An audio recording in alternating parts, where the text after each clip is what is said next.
d'un esprit, d'une âme et d'un corps. Dont la Bible nous dit, ton être tout entier dans pas courage.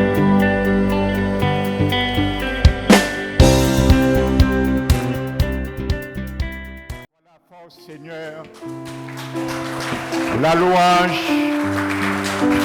la gloire qui t'appartient au siècle des siècles, dans toutes les générations. Nous nous inclinons devant ta Seigneurie, Seigneur, car aucun homme autre que toi n'a pu verser son sang, un sang pur qui est encore vivant pour sauver. Merci Seigneur, car le sang des veaux et des boucs ne pouvait purifier les cœurs de toute mauvaise conscience, ni effacer, ni ôter les péchés. C'est toi qui es venu un jour avec une nouvelle alliance pour la ratifier par ton propre sang. Et par ce sang, ta parole nous dit, tu peux retirer les captifs dans la force où il y a point d'eau. Seigneur, merci. Instamment, tu es assis sur le trône de gloire. Et c'est toi qui jugeras un jour les morts et les vivants devant le trône blanc de la pureté et de la vérité de la justice. Père éternel, merci.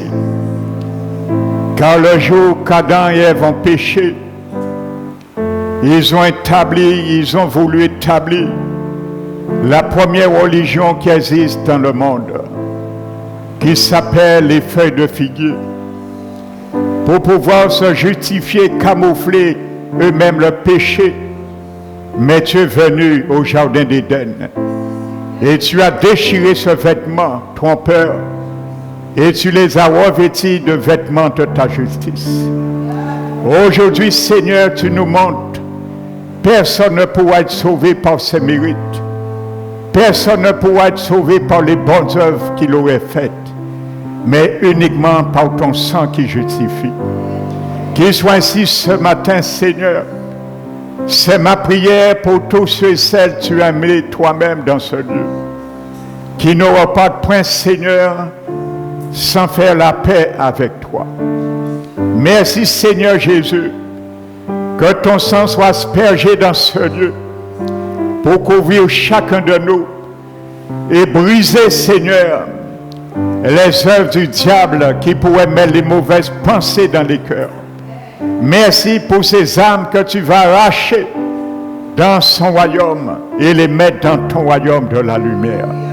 Nous t'élevons pour cela, te glorifions. Merci pour ton onction fraîche, Seigneur, que je reçois de la part de ton esprit, afin que tu mettes les paroles dans ma bouche, que je ne me parle pas de moi-même, pour moi-même, mais de toi, Seigneur. Merci, Saint-Esprit de Dieu. Je m'appuie sur toi et que ton nom soit glorifié, manifeste dans ce lieu. Père, merci encore au nom de Jésus. Je t'ai prié, te donne la gloire. Amen. Alléluia.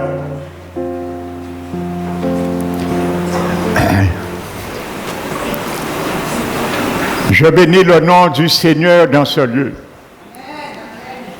À cause de vous qui sont là ce matin. Alléluia.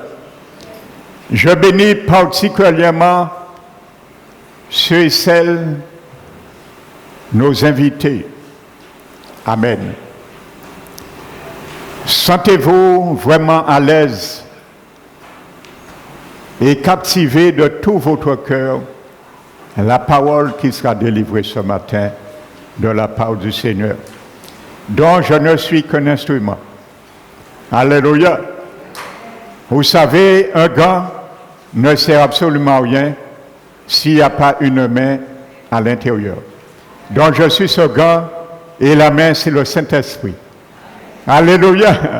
Qu'il soit ici ce matin.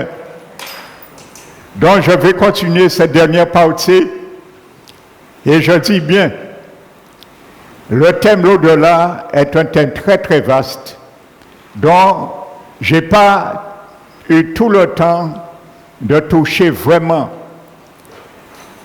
la splendeur de ce thème.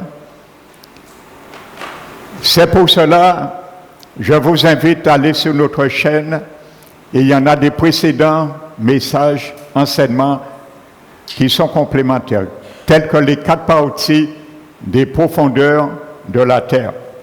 Amen.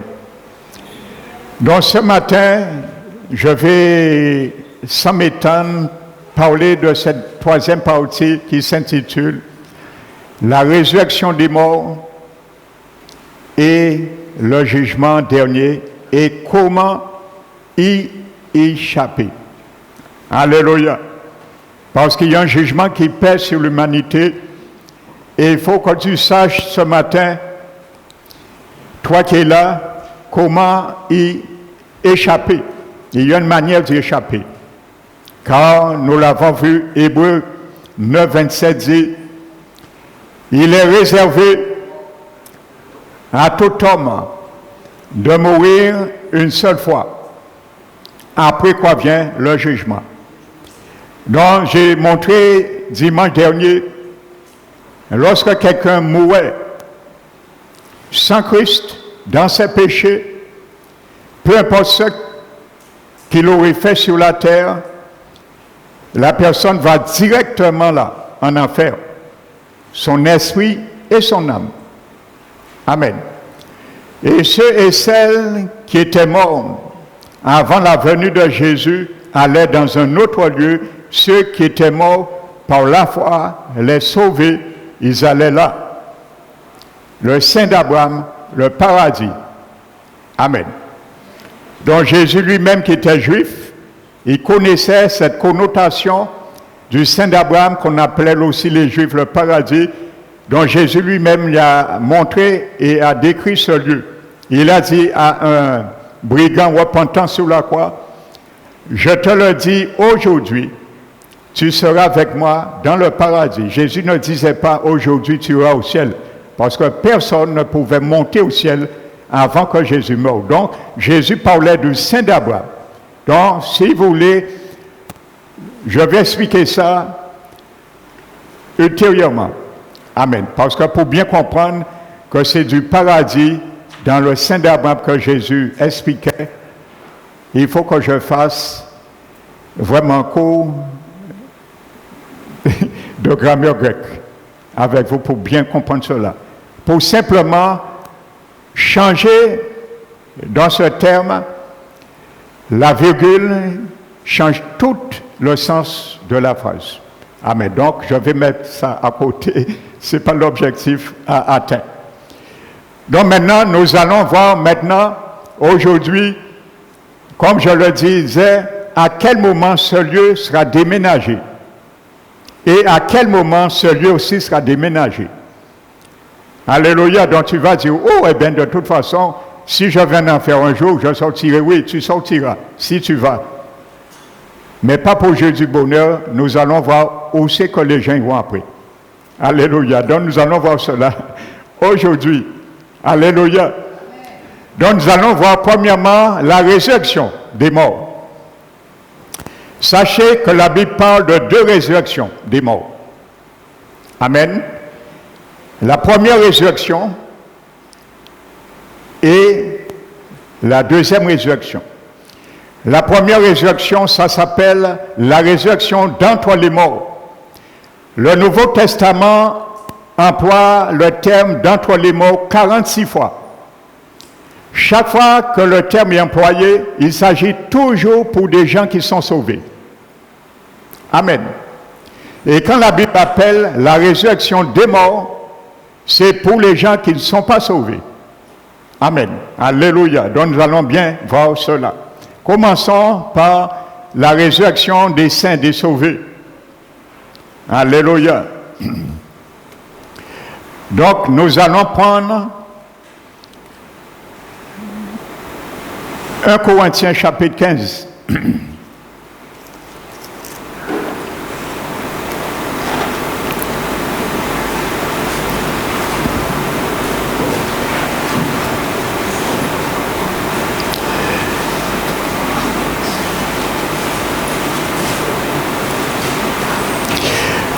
La Bible nous dit au verset 12, « Or, si l'on prêche que Christ est ressuscité des morts, pourquoi quelques-uns parmi vous disent-ils qu'il n'y a point de résurrection des morts? » Et ainsi de suite.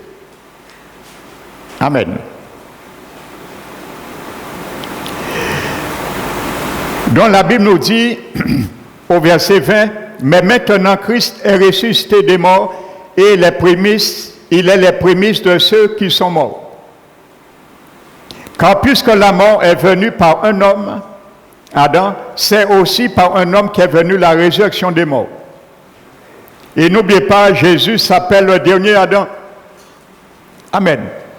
Pourquoi? Parce que Jésus, je l'ai dit dans la première partie, Jésus était un homme à 100%. Et il était aussi 100% Dieu. Mais il a mis la prérogation d'être Dieu à côté pour son ministère terrestre. Autrement, il ne serait pas mort. Donc Jésus avait un esprit, une âme et un corps. Alléluia. Donc, la Bible dit, et comme tous meurent en Adam, de même tous revivront en Christ. Mais chacun en son rang. Donc, voyez, tout le monde ne vient pas à la résurrection en même temps. Chacun en son rang. Nous allons voir ces divers rangs. Je vais vous énumérer 8 rangs de la première résurrection bibliquement. Peut-être qu'il y en a d'autres, mais il y a au moins 8 qui est noté et qui est explicité. Alléluia. Donc, mais chacun en son rang, Christ comme prémisse, donc ça veut dire la première personne qui a été ressuscitée dans les morts, d'entre les morts c'est Jésus, puis ceux qui appartiennent à Christ lors de son avènement, ensuite viendra la fin, et ainsi de suite. Et il dit au verset 26, le dernier ennemi qui sera réduit à l'impuissance, c'est la mort. Nous l'avons vu dimanche dernier, cet ennemi-là, je l'ai représenté ici, s'appelle la mort. Amen. Vous allez voir que la Bible ne parle pas, ne ment pas, je vais vous montrer à quel moment il sera réduit à l'impuissance. Parce qu'il sera en chômage. Alléluia. Amen. Vous avez déjà vu certaines personnes, assister peut-être certaines personnes lorsqu'ils sont à quelques secondes de leur mort. Ça vous est jamais arrivé de voir quelqu'un avant de mourir, la personne subitement est remplie d'une peur, d'une terreur. Et il dit non, non, non, non, non, non. Vous savez pourquoi? Parce que cette personne voit cet ange venir récupérer son âme et son esprit pour l'emmener en enfer. Alléluia. Alléluia. Donc c'est une réalité. Donc, nous allons voir cela.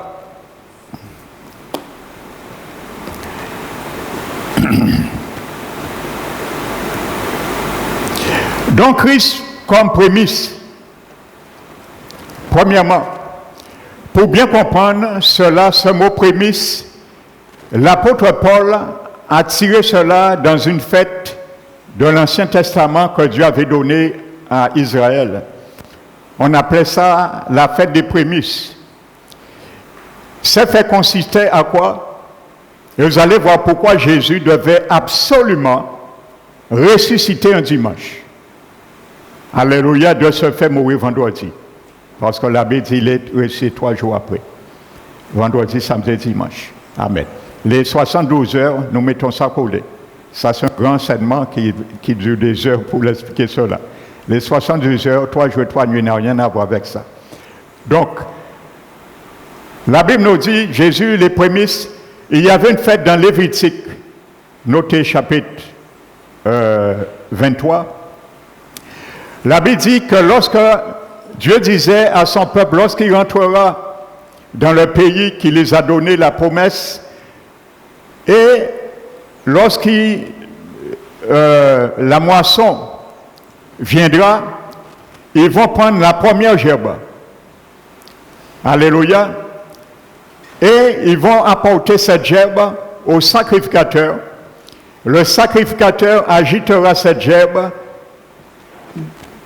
devant l'Éternel pour qu'elle soit agréée. Donc ça veut dire que si cette gerbe a été agréée, que la moisson est garantie.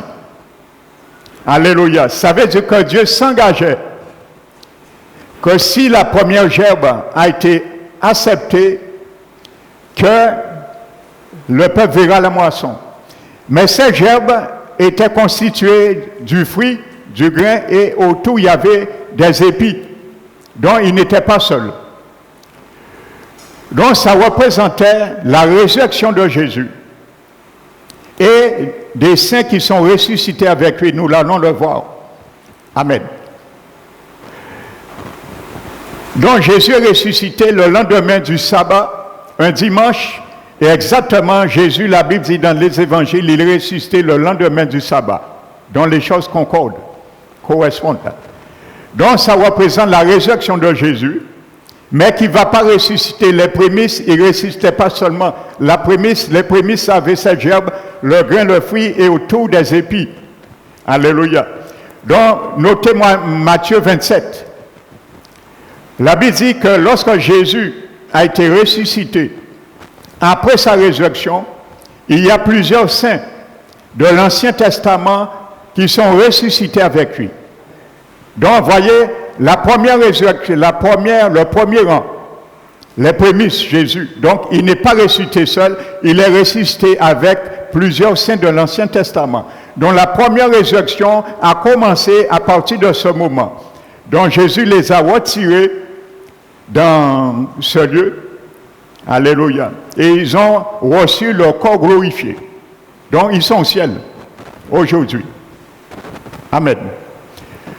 Selon le livre de premier historien chrétien, il s'appelle Flavius Joseph, dans son livre des Antiquités juives, il dit que, semblerait-il, il y a eu 120 personnes qui ont été ressuscitées, selon ce livre juif. Amen. Alléluia. Donc, ils sont ressuscités et ils ont reçu leur corps glorifié. Donc, ils sont au ciel avec Jésus, ils ne mourront plus jamais. Et c'est ce corps que j'aurai sur un jour si tu es né de nouveau à la première résurrection. Donc, voici le premier rang. Alléluia.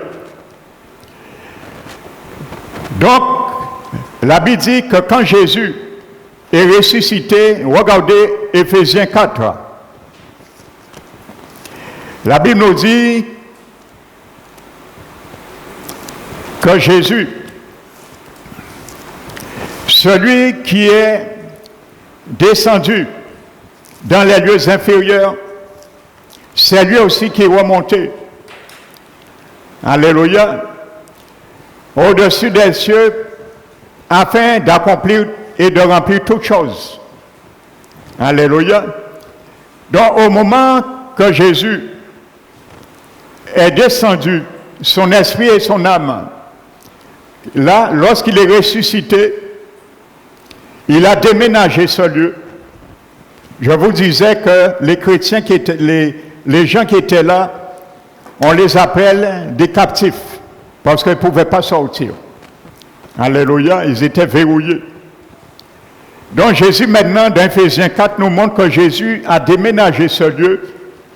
Et c'est pour cela, ceux qui ont été ressuscités comme épis font partie de la première résurrection, le premier rang avec Jésus, les prémices. Amen. Donc la Bible dit qu'il est descendu dans les régions inférieures de la terre.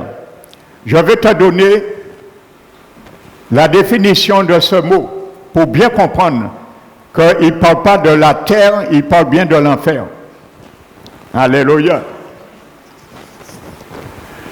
Vous savez, les Éphésiens étaient un public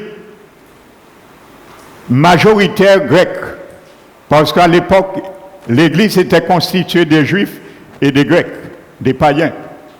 Donc c'était en majoritaire des Grecs. Donc Paul emploie un langage que les Grecs connaissent. Alléluia.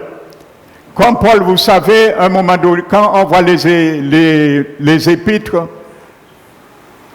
lorsque Paul parle, au pasteur d'une église majoritaire juive, il emploie le mot épistréphos, qui veut dire ancien. Et lorsque Paul parlait, écrivait à une église majoritaire grecque, il employait le mot épiscopos, évêque. Donc ancien évêque et pasteur, c'était la même personne qui fait la même fonction. Aujourd'hui, à l'époque, ça n'existait pas une église qui a des anciens et des pasteurs en même temps. C'est aujourd'hui qu'on fait ça. Et il n'y a rien de mal à cela. Mais à l'époque, le pasteur, l'ancien ou l'évêque, c'était la même personne. Alléluia. C'était une question de juifs ou de grecs qui connaissaient cela. Amen. Donc je ferme la parenthèse. Donc les Éphésiens étaient les Grecs. Et il ne faut pas oublier, ils connaissaient cette région-là, qu'on appelle les régions inférieures de la terre. Ils connaissaient ce langage. Et on parlait parce que les régions inférieures sont le royaume du dieu Hadès, que nous avons vu, le séjour des morts en grec, Hadès, dans le grec. Ils savaient que les régions inférieures appartenaient au royaume du dieu d'Hadès. Amen. Donc ce bonhomme, cet ange de l'ennemi, il s'appelle Hadès, qui gère l'enfer ou enfer. Il s'appelle le nom de cela. Alléluia.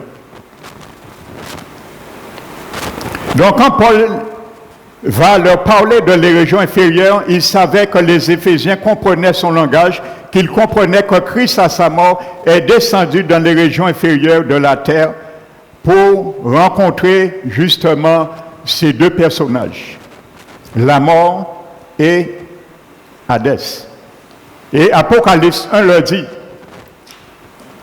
Lorsque Jean a vu Jésus, Jésus lui a dit, je suis mort, je suis vivant, je détiens les clés de l'ange de la mort, je l'ai dépouillé, et de l'ange de l'Hadès, de l'enfer. Alléluia, dont les choses sont claires. Amen. Philippiens 3, la Bible dit dans Philippiens 3 que Jésus, lorsqu'il est ressuscité, il a reçu le nom qui est au-dessus de tout nom. Et qu'au nom de Jésus, tout nous fléchisse dans les cieux, sur la terre et sous la terre. Voici une deuxième expression que les Grecs connaissaient et que Paul employait encore. Dans le grec, le mot sous la terre, c'est un seul mot. C'est le mot katakonios. Et ce mot veut dire, c'est où allaient tous ceux et celles qui mouraient et ils allaient rejoindre le Dieu souterrain qui s'appelle enfer. Katakoinos. Donc Paul a employé le mot enfer. Alléluia. Donc c'est clair. Alléluia. Parce que beaucoup disent que l'enfer n'existe pas. Eh bien l'enfer est réel. Hein? Alléluia. Donc je vous ai donné des noms littéralement qui veut dire le mot enfer. Mais s'il faut vraiment rentrer dans les détails, il y a, je m'écarterai du thème aujourd'hui. Alléluia. Donc, nous allons voir maintenant le deuxième rang.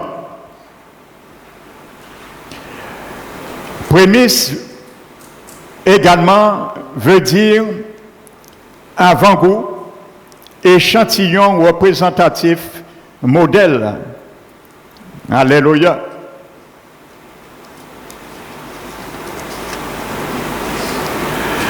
Dans le deuxième rang,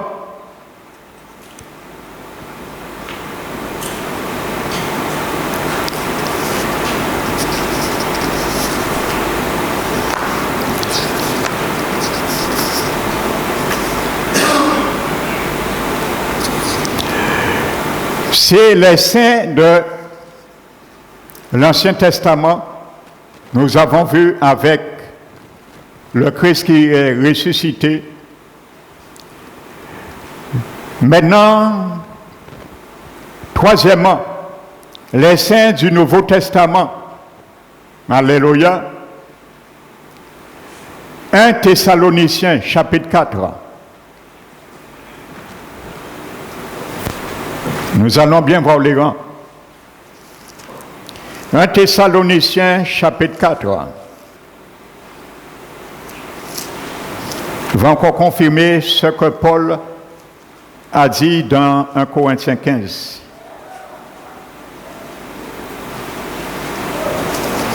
Un Thessaloniciens chapitre 4, verset 13. Nous ne voulons pas, frères, que vous soyez dans l'ignorance au sujet de ceux qui sont décédés, afin que vous ne vous affligez pas comme les autres qui n'ont point d'espérance. Car si nous croyons que Jésus est mort et qu'il est ressuscité, croyons aussi que Dieu ramènera par Jésus avec lui ceux qui sont décédés. Faites bien attention à ce qu'il est marqué. Dieu amènera par Jésus et avec lui. Comment ceux qui sont décédés sont dans la tombe et ils viennent chercher leur corps avec Jésus? C'est parce qu'ils sont au ciel.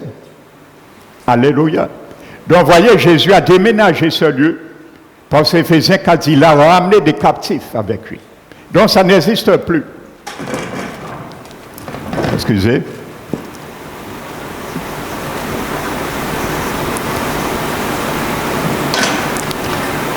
Maintenant, ça, c'est l'enfer.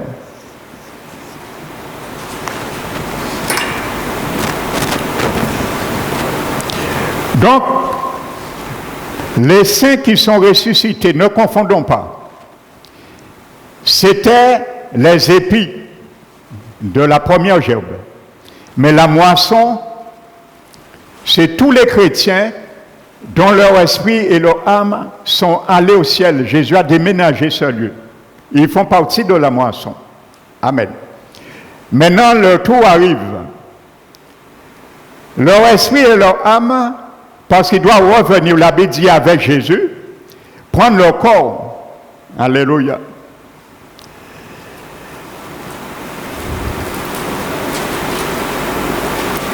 Voici en effet ce que nous déclarons selon la parole du Seigneur.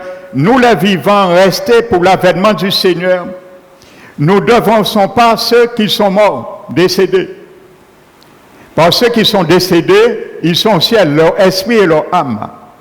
Alléluia. Voici en effet ce que je vous dis, verset 16. Car le Seigneur lui-même a un signal donné à la voix d'un archange et au son de la trompette de Dieu descendra du ciel et les morts en Christ ressusciteront premièrement. Les morts en Christ. Les morts en Christ, c'est qui? C'est moi. C'est toi qui es là, qui a déjà accepté Jésus comme Sauveur et Seigneur. Les morts en Christ. Je fais partie de le troisième rang. Alléluia. Il y a deux trompettes qui vont sonner. Une première trompette, 1 Corinthiens 15 le dit, vous allez l'étudier. Je passe rapidement, il y a beaucoup de choses à partager avec vous. La Bible dit que la dernière trompette sonnera et les morts en Christ vont ressusciter. Nous les vivants, nous serons transformés, changés en un clin d'œil et tous nous allons partir à la rencontre du Seigneur. Qu'est-ce qui se fait? Je vous l'explique. Il y a une trompette, premièrement, qui sonne, une première trompette. Les morts en Christ ressuscitent et les vivants qui seront là quand Jésus vient, mais il ne descend pas sur la terre. Un Thessalonicien parle de deux avènements. Alléluia. L'avènement du Seigneur au verset 1 et au verset 8. Deux mots avènement. Donc, la première avènement, c'est la première venue de Jésus. Et le deuxième avènement, c'est la deuxième venue de Jésus. Jésus vient une première fois, mais il ne pose pas ses pieds sur la terre. Il reste dans les airs. Et c'est nous, la deuxième trompette. Les vivants qui seront restés seront transformés, leur corps en corps glorifié comme le corps de Jésus. Et les morts qui sont ressuscités, premièrement, ils vont aussi revêtir leur corps glorifié. Et tous ensemble, nous allons à la rencontre du Seigneur dans les airs. Et nous rencontrons le Seigneur quelque part et nous repartons et nous allons rester au paradis pendant 7 ans. Alléluia. Et pendant ces 7 années, lisez l'Apocalypse et Matthieu 24, 25, vous allez voir ce qui va se passer sur la terre. Donc tu peux échapper aujourd'hui en faisant le bon choix. Alléluia. Donc, ils partiront. La Bible dit qu'il y aura 2 trompettes. La première et la dernière trompette. Il y a une confusion qui a été faite. On a attribué la dernière trompette d'Apocalypse qui parle des 7 trompettes. Ça n'a rien à voir. À l'époque, dans Nombre, chapitre 10, la Bible parle de 2 trompettes. Que Dieu, la première trompette, c'était pour faire un rassemblement. Et la deuxième trompette qui sonnait, c'était pour un départ. Donc, notez Nombre 10, vous allez voir. Donc, il y a un rassemblement, la première trompette, la deuxième trompette pour le départ. Alléluia. Donc, Paul s'est puisé cela également dans l'Ancien Testament. Alléluia. Donc, le Seigneur, maintenant, les morts en Christ, ils sont là.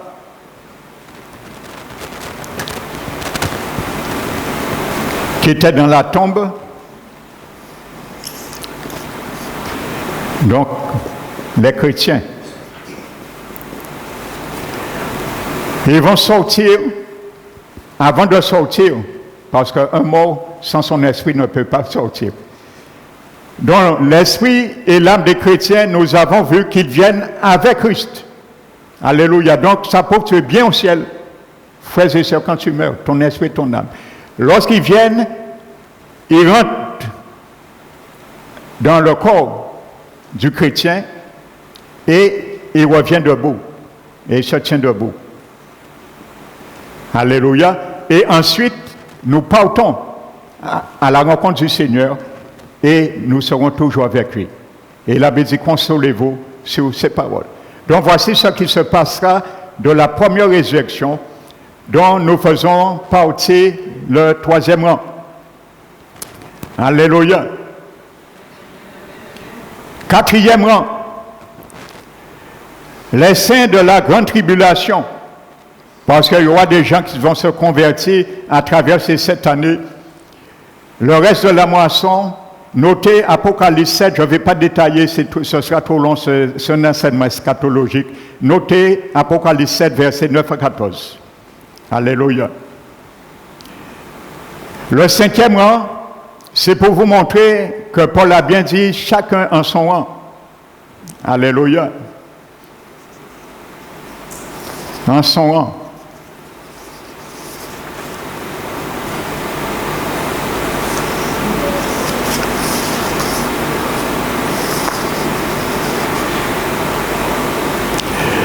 Donc le 5e rang, c'est 2 témoins. Apocalypse 11, versets 7 à 12.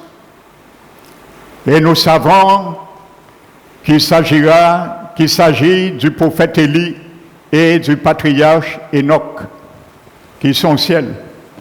Ce sont ces 2 hommes qui n'ont jamais connu la mort physique. Et comme la Bible dit, il est réservé à tout homme de mourir une seule fois, ils ne feront pas 7 ans la règle. Ils descendront du ciel, et la Bible dit, après 3 ans et demi, lorsque l'Antichrist va être établi sur la terre, ils viendront pour pouvoir confronter la Trinité satanique.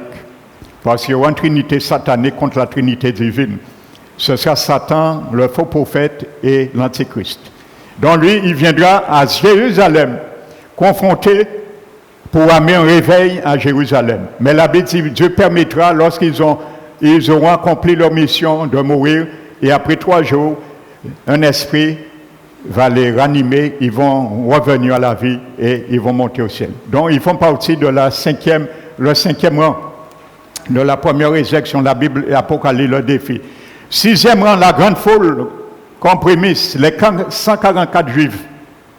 144 000 juifs dans Apocalypse 14, versets 1 à 5. Alléluia. Le 7e rang, les vainqueurs durant la tribulation de la fin, les moissons de la terre, Apocalypse 15, versets 1 à 4. Et le dernier rang, les martyrs de la grande tribulation, qui vont couronner le dernier rang de la première résurrection. On le trouve, nous l'avons vu, dans Apocalypse, chapitre 20. Alléluia. La Bible dit, lorsque, verset 4, « Et je vis des trônes, et ceux qui y assis fut donné le pouvoir de juger, et je vis les âmes de ceux qui avaient été décapités à cause du témoignage de Jésus et à cause de la parole de Dieu, et de ceux qui n'avaient pas adoré la bête, ni son image, et qui n'avaient pas reçu la marque sur leur front, ni sur leur main. Il revient à la vie et régna avec Christ pendant 1000 ans. » Je vais venir sur quelque chose qui est très important. Ces saints, je vous avais dit, je vous aurais montré à quel moment ils reviennent à la vie. Apocalypse chapitre 6 nous ont montré que parmi ces saints, ils étaient sous l'autel et criaient d'une voix forte, juste, fidèle, véritable, quand tarderas-tu à juger notre sang sur les habitants de la terre, parce qu'on les a martyrisés. Et Jésus les avait dit de rester en repos pendant un certain temps jusqu'à le nombre de leurs compagnons soit mis à mort aussi. Et ils ont été revêtus d'une robe blanche. La Bible parle de leur âme parce que leur corps était sur la terre. Voici une réalité. Maintenant, leur corps qui est dans la tombe, leur esprit et leur âme qui est au ciel vont récupérer leur corps. La Bible dit revient à la vie. Or, en Apocalypse 6, ils n'étaient pas en vie. Pourquoi? Parce que leur esprit, leur âme n'étaient pas morts. Maintenant, la Bible confirme, ils reviennent à la vie. Ils reprennent leur corps, mais leur esprit et leur âme étaient au ciel. Ils parlaient à Jésus. Alléluia. Je vous ai dit que l'esprit et l'âme ne meurent pas. Et Dieu t'a requis d'un corps temporaire. Que tu sois au ciel ou en enfer, nous l'avons vu. Alléluia. Ceux qui sont en enfer, tu auras un corps pour souffrir l'enfer. Alors ne rigole pas avec ça. Je t'en supplie. C'est une réalité. Nous l'avons vu dans Luc 16 et d'autres passages. Amen. Donc vous voyez là maintenant, c'est eux qui vont couronner la fin de la première résurrection. C'est fini maintenant. Tous ceux qui ont part à la première résurrection sont sauvés pour l'éternité. Ils ont revêtu leur corps glorifié, le même corps que Jésus avait. Tu veux savoir comment ton corps sera glorifié? Regarde comment le corps de Jésus était quand il est ressuscité. Il est rentré dans une maison sans frapper. Tu auras ton corps tangible, physique, mais tu pourras rentrer dans cette salle. Je n'ai pas besoin de prendre la porte, je peux traverser le mur. Alléluia. Nous serons plus limités aux lois physiques, ainsi de suite. Alléluia. Tu pourras manger si tu veux. Jésus a mangé. Il était déjà ressuscité. Il avait revêtu son corps glorifié. Il a mangé avec ses disciples. Alléluia. Il était tangible. Il a dit à Thomas, touche-moi. Alléluia. Il a dit, je suis en chair et os. Donc Jésus est en chair et os. Tu seras en chair et os, un corps glorifié comme Jésus. Voici le corps. Philippiens le dit. Il a dit, nous sommes citoyens des cieux. Et nous attendons notre Seigneur qui rendra notre corps l'humiliation et le transformera en son corps glorifié. Par nous le verrons tel qu'il est. Alléluia. Donc c'est une réalité, prépare-toi à cela. Donc maintenant, le premier rang est fini. Mon frère, ma soeur, mon ami, si tu n'es pas dans le premier rang là, tu seras automatiquement dans la deuxième résurrection. Si tu ne fais pas partie des divers rangs de la première résurrection, tu seras automatiquement dans la deuxième résurrection. Et tu n'auras pas le choix. Amen. Maintenant, regardez ce qu'il est dit. Nous passons maintenant au jugement dernier. Alléluia. Pourquoi le jugement dernier? Parce que quand quelqu'un meurt, il subit un premier jugement. Vous savez, quand quelqu'un fait un délit, et son cas est un peu délicat, complexe, On ne l'a pas encore jugé définitivement. Mais subit un préjugement, on le met en cachot déjà, en prison. Il y a des gens qui sont restés 2, 3, 4 ans en prison et on n'a pas commencé leur jugement. Mais ils subissent des jeunes peines. Quand tu meurs, Hébreux 9, 27 dit, il est réservé à tout homme de mourir une seule fois après quoi leur vient le jugement. Le premier jugement tombe sur toi, tu vas en enfer. Tu commences à brûler, des vers, nous l'avons vu, commencent à manger ta chair te détériorer, la chair repousse, les vers, ainsi de suite. Je ne vais pas vous donner toute l'ampleur de l'enfer, les terreurs. Donc, comment dirais-je, le premier jugement. Maintenant, le jugement dernier, ou éternel, tu dois sortir là pour comparaître devant le Seigneur étant dans ton corps. Paul a dit que nous avons rendre compte à Dieu étant dans notre corps. Maintenant, regardez ce qu'il est dit.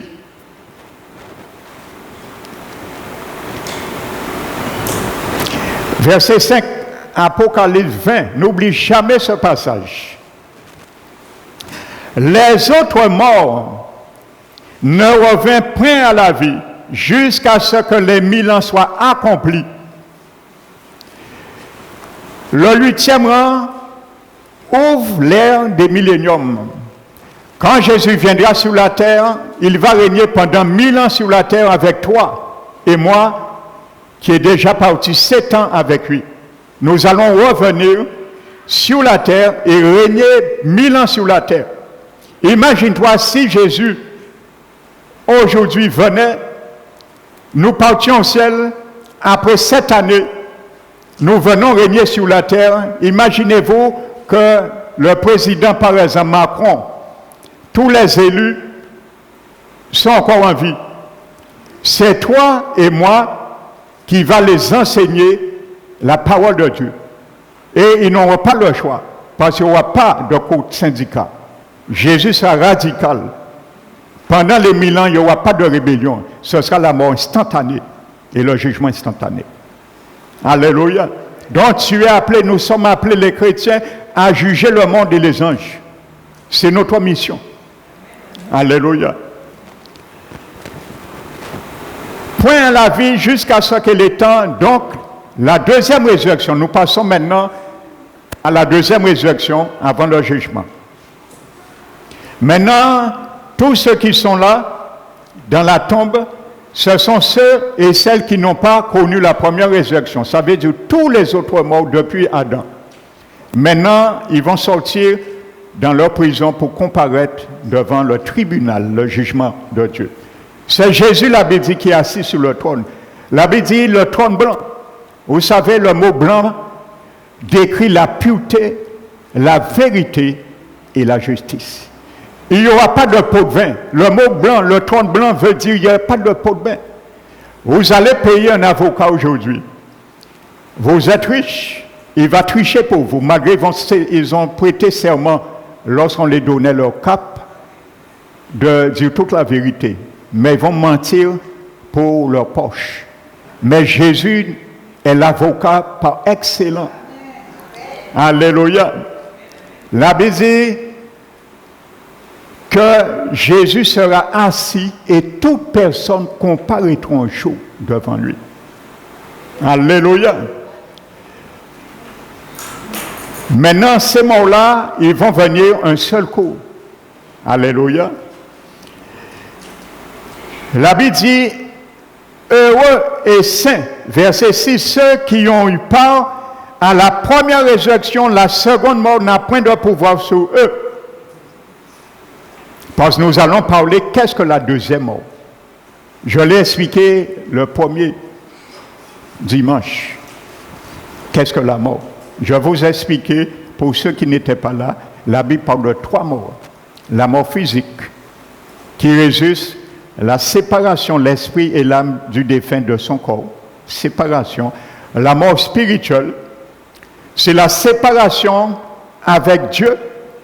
Et la seconde mort, ou la mort éternelle, c'est la séparation définitive, éternelle avec Dieu. Amen. Donc la seconde, mon apprend de pouvoir sur eux, mais ils seront sacrificateurs de Dieu de Christ et régneront avec lui pendant 1000 ans. Voyez, ce n'est pas moi qui le dis. Hein. Ce n'est pas de la science-fiction. Nous sommes appelés à régner sur cette terre. Pendant 1000 ans. Et après, pendant l'éternité. Parce qu'après les 1000 ans, vous allez voir, il y aura le jugement, nous allons voir tout à l'heure. Et après le jugement, il n'y a pas de péché. Ça n'existera plus jamais. Dans le dictionnaire de Dieu, le mot péché.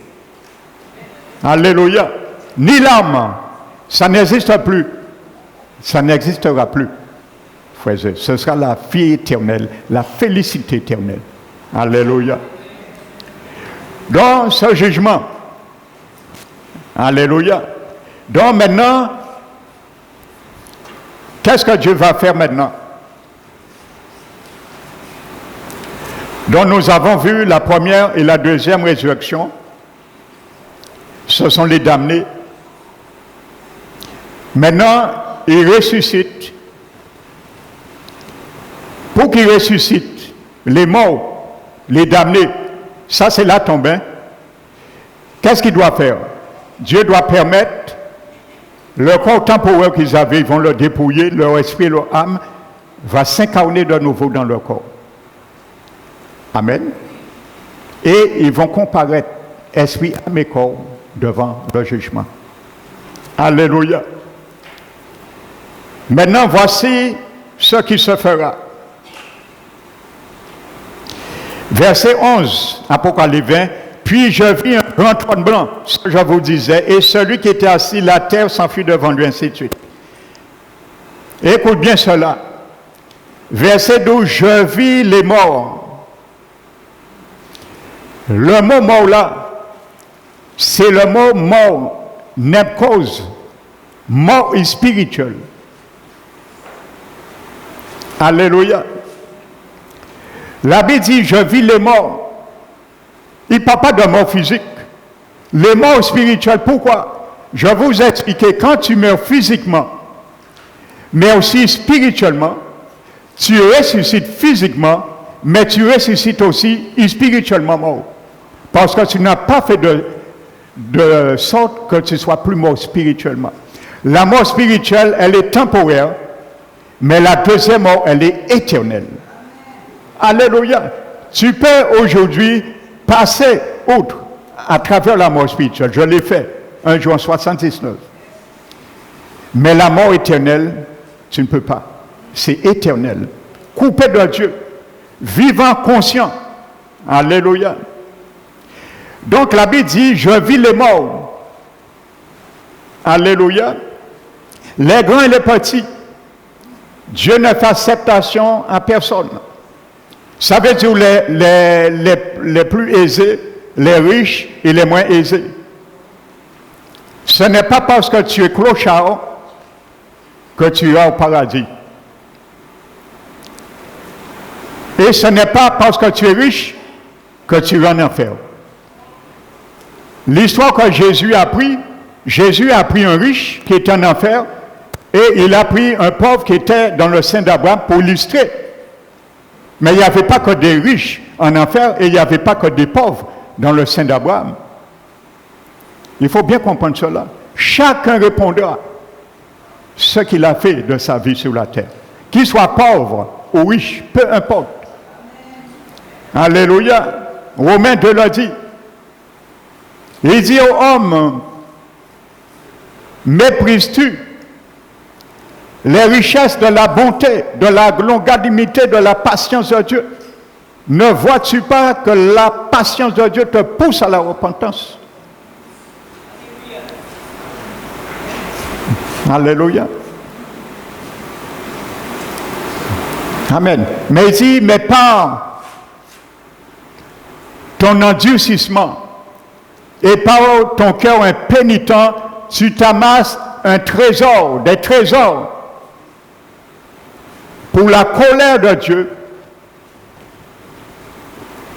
et pour son juste jugement qui rendra chacun selon ses œuvres, réservant la vie éternelle à tous ceux qui, par la persévérance à bien faire, héritent l'honneur, la gloire et l'immortalité. L'immortalité veut dire la glorification de son corps. Celui qui fera partie de la première résurrection. Mais irritation et colère de Dieu sur tous ceux qui partent en esprit de dispute, parce qu'on aime disputer avec la parole de Dieu. On a du moins enlevé en religion là, ça qui est mon religion là, ça. Un esprit de dispute qui se rebelle à la parole pour obéir à l'injustice.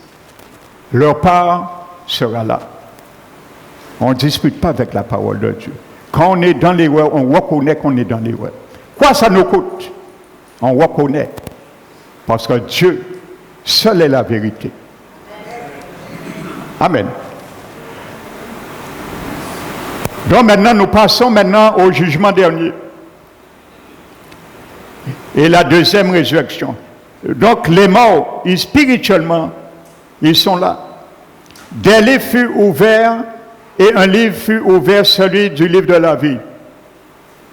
Dimanche dernier, je ferai un aparté. Je vais enseigner un enseignement. Comment ton nom est écrit dans le livre de vie et comment ton nom peut être effacé dans le livre de vie. Également. Et les morts furent jugés selon leurs œuvres. Le mot mort, là encore, c'est le mot mort spirituel. Alléluia. Ce n'est pas mort physique, là. On lit ça comme ça, mais dans le langage, l'inspiration divine, dans le grec, c'est mort spirituel. Et les morts furent jugés selon leurs œuvres, d'après ce qui est écrit dans les livres. Je vais t'expliquer ces livres, c'est quoi. Quand quelqu'un vient au monde, il sort dans le sein de sa mère. Nous avons vu Éphésiens 2. Il dit, nous étions tous morts, et spirituellement. Donc, quand tu sors, le jour où je suis sorti dans le sein de ma mère, je suis sorti vivant physique, mais mort spirituellement. C'est la Bible qui le dit. Quand je le crois ou pas, je suis mort spirituel. Parce que j'ai reçu le virus d'Adam. Et je ne peux rien. Et heureusement, Jésus est venu pour me vacciner. Heureusement, il y a eu un vaccin quand même. Le sang de Jésus. Si tu ne prends pas ce vaccin, tu mourras spirituellement, comme tu es venu au monde. Et tu connaîtras la deuxième mort spirituelle. Ça, c'est clair. Je vous parle d'un évangile pur. L'évangile du Christ. Alléluia. Donc, quand quelqu'un vient au monde, il vient mort spirituellement. Quand Jésus attend, Dieu attend la conscience d'un enfant soit éveillée. On peut compter à partir de 8 ans, quand la conscience d'un enfant est vraiment éveillée, il est conscient, responsable de ses actes. J'ai écouté beaucoup de témoignages, j'ai gens visité l'enfer, il y avait des enfants qui sont en enfer. Ne rigolons pas à ça. Quand ils commencent à pécher en pensée, en acte et en parole sont notés dans un livre. Chaque personne sur la terre a un livre, un registre qui lui appartient au ciel. C'est ce livre comme dit par la Bible. Alléluia. Et il y a un autre livre qu'on appelle le livre de la vie. Alléluia. Quand tu viens au monde, ton nom aussi est inscrit dans le livre de vie. Mais ça ne veut pas dire te sauver. Alléluia. Je vais expliquer ça dimanche. Amen. Ton nom est inscrit aussi dans le livre de vie.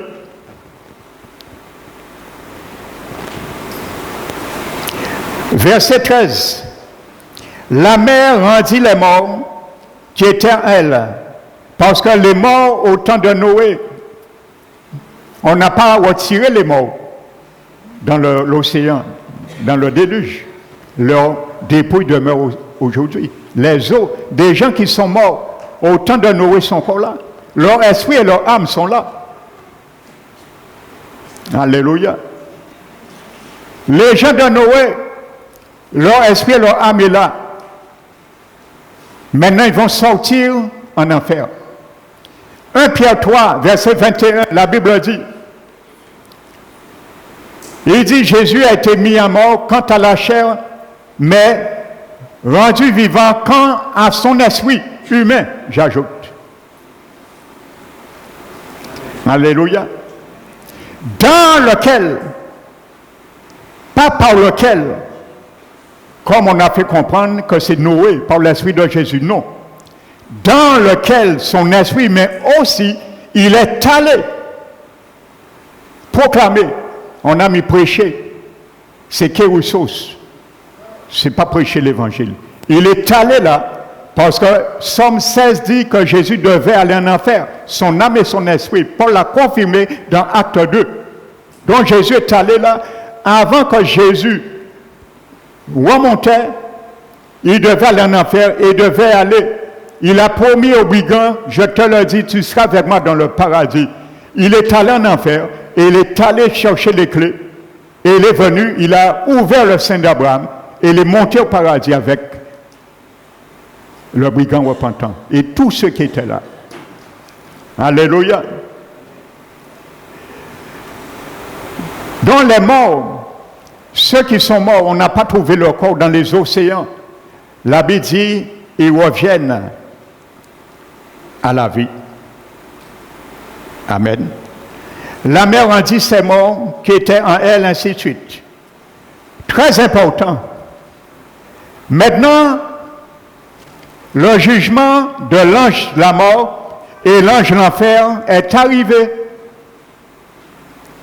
Parce qu'on va juger et il n'y aura plus de mort. On va les mettre en chômage avec leur jugement. Regardez ce qui est marqué, verset 13. La mort et le séjour des morts rendirent les morts qui étaient en eux. Je vous disais que l'ange de la mort, qu'est-ce qu'il fait? Quand quelqu'un meurt, son esprit et son âme, cet ange vient le récupérer sur la terre et ramener cette personne en enfer. Il s'appelle la mort. Il porte son nom parce que c'est la désincarnation de l'esprit et l'âme du corps. Maintenant, Jésus va leur demander de lâcher les prisonniers pour juger. Donc, l'ange de la mort, et il amène à l'enfer Hadès, leur esprit, leur âme, et c'est Hadès qui s'en occupe pour les tourmenter. Maintenant, Jésus demande à Hadès et à la mort, s'il te plaît, rendez-moi les morts maintenant pour qu'ils viennent à la barre du jugement. Et la mort et l'enfer, maintenant, rendit les morts. Maintenant, voici à ce moment que l'enfer se dévide. Il n'y a personne en enfer maintenant. Ce lieu est vide. Les deux qui restent là en enfer, c'est l'ange de la mort et l'ange l'enfer. Alléluia. Et chacun fut jugé selon ses œuvres. Il y aura beaucoup de critères pour le jugement. Vous savez, certains me posent la question, oui, mais il y a des gens, ils n'ont jamais entendu l'évangile, est-ce qu'ils seront jugés? Vous savez, Paul dit dans Romains 2, ceux qui ont connu, qui sont morts sans la loi, périront aussi sans la loi. Le mot périr là, ce verbe périr en grec veut dire séjourner et être condamné en enfer. Dans le grec. Alléluia. Or, ils n'ont pas connu la loi. Amen. Et ceux qui ont connu la loi, qui ont péché avec la loi, ils seront jugés par la loi. Comme toi et moi. Alléluia. Pourquoi? Parce que Paul explique, lorsque le païen, un païen c'est quelqu'un qui ne connaît pas Dieu, qui a sa religion, sa tradition, c'est ça un païen, ce n'est pas un mot péjoratif. J'étais un païen avant. Alléluia. Mais je suis un néophyte aujourd'hui. Un néophyte, c'est un païen qui se convertit au christianisme. On l'appelle un néophyte. Alléluia.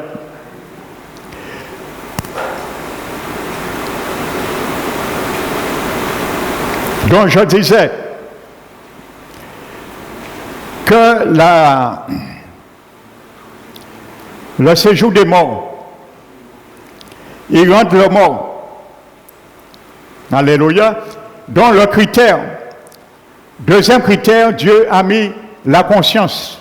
Parce que Paul dit, lorsque les païens qui n'ont point la loi font naturellement ce que prescrit la loi. Vous savez, il y a des gens, il y a certaines lois qui existent. Ils observent ces lois sans même savoir qu'il y a une loi. Par l'office de leur conscience. La conscience de l'homme, c'est un moniteur qui te permet de savoir ce qui se fait bien ou pas. Alléluia. C'est comme ça, ceux qui n'ont pas connu la loi seront jugés par leur conscience. Paul a dit, il dit, lorsque les païens qui n'ont pas la loi font naturellement ce que prescrit la loi, ils sont pour eux-mêmes une loi. Et leur pensée leur rend témoignage, les accusant mutuellement ou les justifiant l'un l'autre. Amen. Donc ils seront jugés sur ce qu'ils ont fait. Parce qu'ils sont venus morts spirituellement. Heureux et saints ceux qui ont part à la première résurrection. Pourquoi? Parce qu'ils sont passés de la mort à la vie. Il n'y a plus de condamnation. Mais ceux qui ne sont pas passés par la mort à la vie, la condamnation demeure sur eux. Alléluia. Donc ils sont obligés de passer par le jugement. Beaucoup rigolent aujourd'hui de l'évangile. Ah, quand vivre en moi, oui, on est sauvé. Et une parole, on a donné, on peut faire mon mal. Jésus a dit, même si quelqu'un donnait tous ses biens à un pauvre, ça ne le sauve pas. Même s'il perdrait sa vie pour son prochain, ça ne le sauvera pas. Parce que tu aurais pu dire à Jésus, ah, j'étais l'exception à la règle, Jésus, ton sang n'a pas suffi, je n'avais pas besoin de ton sang. Alléluia. La Bible dit clairement dans Romains, chapitre 1. Il a dit, tous, nous avons péché et nous sommes privés de la gloire de Dieu. Tous, sans exception. Le mot péché là, c'est le mot grec amasia. On utilisait ce mot amasia dans la tireur à l'arc. Lorsqu'un chasseur tendait son arc et chassait, il ratait sa cible, on disait amasia. Il a raté la cible. Le mot péché là, c'est amasia. Paul dit toute l'humanité depuis Adam, à cause de la chute d'Adam, ils ont raté la vie éternelle. Tous ont raté la vie éternelle. Et il y a un seul moyen, au moyen de la rédemption qui est en Jésus. La Bible dit, Jésus seul te remet sur le bon tir et te fait rattraper ce que tu as perdu par Adam, la vie éternelle. Amasia. Tous ont péché. Tous ont raté la cible, la vie éternelle. Comment tu peux faire exception à ta règle, toi-même? Marie n'a pas fait exception à la règle. Pourquoi on l'a déifié au-dessus de Jésus? Marie, avant de mourir, il a appelé Jésus mon Dieu et mon Sauveur. Si elle était morte sans accepter Jésus, est-ce qu'elle en fait aujourd'hui? Même si Dieu l'avait utilisé pour porter Jésus, est-ce qu'elle en fait? Parce que Dieu ne fait point de favoritisme. Alléluia. Paul a dit dans 1 Timothée 2,10, il y a un seul Dieu et aussi un seul médiateur entre Dieu et tous les hommes, Jésus-Christ homme. Où c'est qu'on a pris une dame médiatrice de toute grâce? Elle a dit, c'était une grâce même que Jésus l'a faite, de son humiliation, de sa bassesse. Marie a accepté, elle méritait la grâce. Comment elle peut être Marie de mère de toute grâce? Elle qui a mérité la grâce, elle a confessé que c'est une grâce qui m'a été donnée. Alléluia. Cessons de nous laisser tromper, frères et sœurs. Dimanche prochain, je vais mettre à cœur parler du purgatoire, ce dogme mensongère du diable. Donc, continuons. Puis je vis la mort et le séjour. Donc, ils ont rendu leur mort. L'enfer est vide maintenant. Ouf! Ah, l'enfer n'existe plus. Donc, le purgatoire existe alors. Non, il n'y a pas de purgatoire. Jésus l'aurait montré dans Luc 16. Maintenant, où c'est qu'ils vont? Il y a un lieu des enfers qui existe également, Jésus l'a dit, mais qui est vide. Et il n'y a pas un seul individu jusqu'à nos jours. Les deux premiers individus sur la terre qui vont baptiser ce lieu, c'est l'Antichrist et le faux prophète. Apocalypse 19 le dit.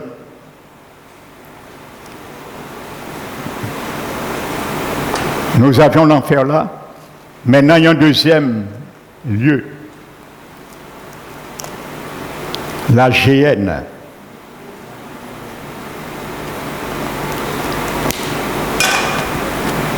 Ça, c'est l'enfer de l'enfer. Alléluia.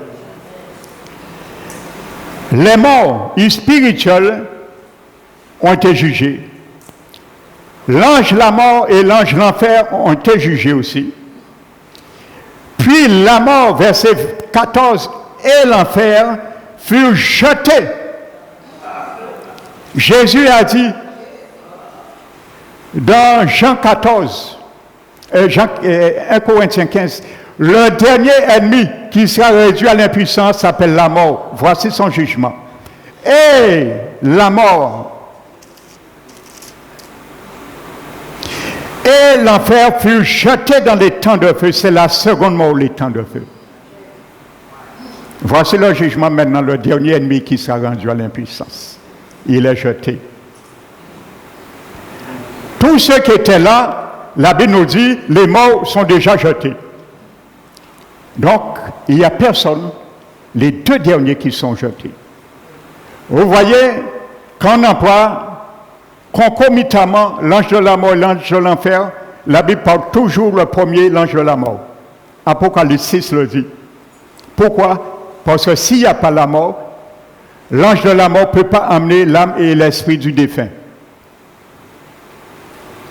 Donc ça veut dire, son corollaire, l'enfer, est obligé de suivre et d'attendre que la mort lui donne l'âme et l'esprit du défunt. Et lui, son rôle, c'est l'emmener dans le tourment éternel. Alléluia. Il fut jeté. Quiconque ne fut pas trouvé écrit dans le livre de vie fut jeté dans les temps de feu.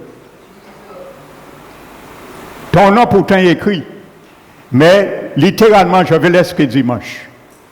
Ça en apporté, le Seigneur m'a mis à cœur d'aller plus loin, même la conférence a terminé.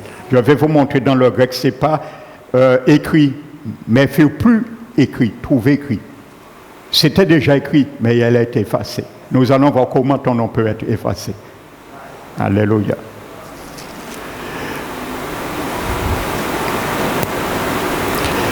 Maintenant, comment y échapper?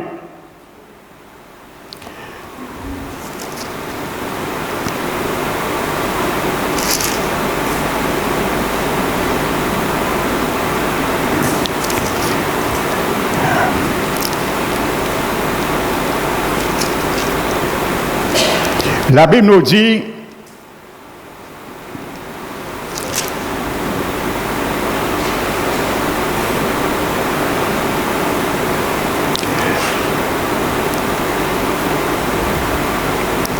regardez Apocalypse 19,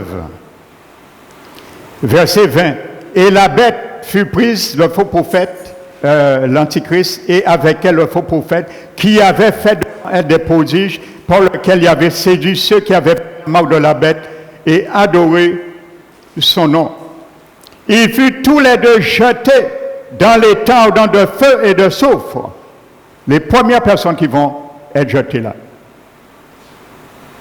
Amen.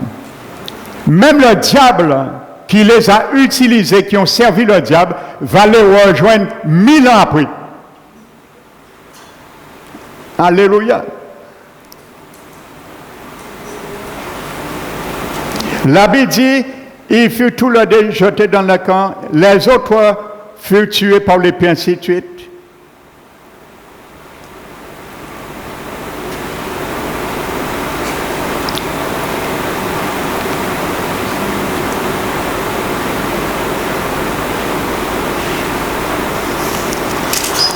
Amen.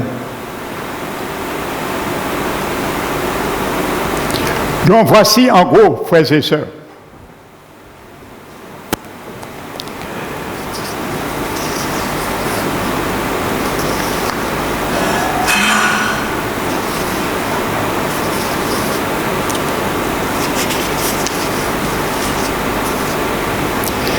Maintenant, comment y échapper? Et la Bible dit que ceux qui seront là seront tourmentés nuit et jour au siècle des siècles. Nuit et jour. Il y a certains, comme les adventistes du 7e jour, je le dis parce que c'est leur doctrine, et les témoins Jéhovah, ils vont dire que le mot siècle des siècles, c'est pour un moment. Le mot siècle des siècles, c'est le même mot grec qui est traduit en parlant de Dieu, qui vit et qui règne au siècle des siècles. C'est le mot grec et non. Il faudrait dire qu'un jour, Jésus, Dieu, va cesser de vivre aussi. C'est clair, c'est le même mot grec. Il faut que nous soyons sérieux. On ne peut pas le changer, le contexte, si c'est le même mot grec. Au siècle des siècles, jour et nuit, tourmentés, conscients, frères et sœurs. Je veux ce matin, tu paies cela. Prends ton temps de réfléchir. Quelqu'un qui est en enfer, dans la géhenne, Dieu le requiert d'un corps physique. Il boule l'éternité, frères et sœurs, sans repli. Le lac de feu de soufre. Mais il ne meurt pas. Elle ne meurt pas, la personne. Au siècle des siècles, la dernière fois que ces gens vont entendre la voix, le nom de Dieu et la voix de Dieu dans leur vie pour l'éternité, c'est la seconde avant d'être jeté dans la géhenne. Parce que c'est un lieu qui existe sous la terre, des kilomètres en bas. Et il n'y aura plus recours, plus repentance, plus miséricorde. L'oubli éternel. Frères et sœurs, ne te base pas sur ta tradition. Je t'en supplie ce matin, de la part du Seigneur.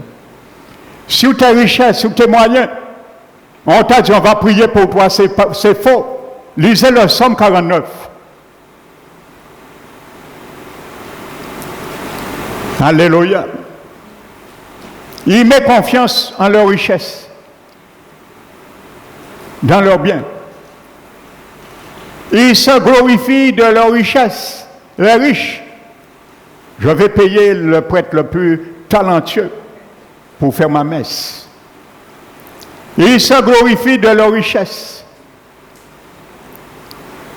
mais ne peuvent se racheter l'un l'autre, ni donner à Dieu le prix du rachat de leur âme. Sache avec ça seulement, le purgatoire est faux. Car le rachat de leur âme est cher et n'aura jamais lieu. La Bible est claire dessus. Tu pourras beau te réjouir de la vie que tu menais sur terre, te donner des jouissances que tu méritais sur la terre, mais sache désormais, tu vas rejoindre la demeure de tes pères qui, eux, ne reverront plus jamais la lumière. La Bible est claire dessus. Soit tu ne crois pas la parole de Dieu, ou tu continues à croire la tradition. Les choses sont claires. Maintenant, comment y échapper? Il y a une seule manière. Et ça, je t'invite à le faire ce matin. Jésus te donne le moyen d'y parvenir, y échapper aux condamnations à venir. Je l'ai fait un jour dans ma vie. Ça fait 46 ans. Je ne regrette pas. J'étais dans l'alcool avant cela. J'étais un alcoolique.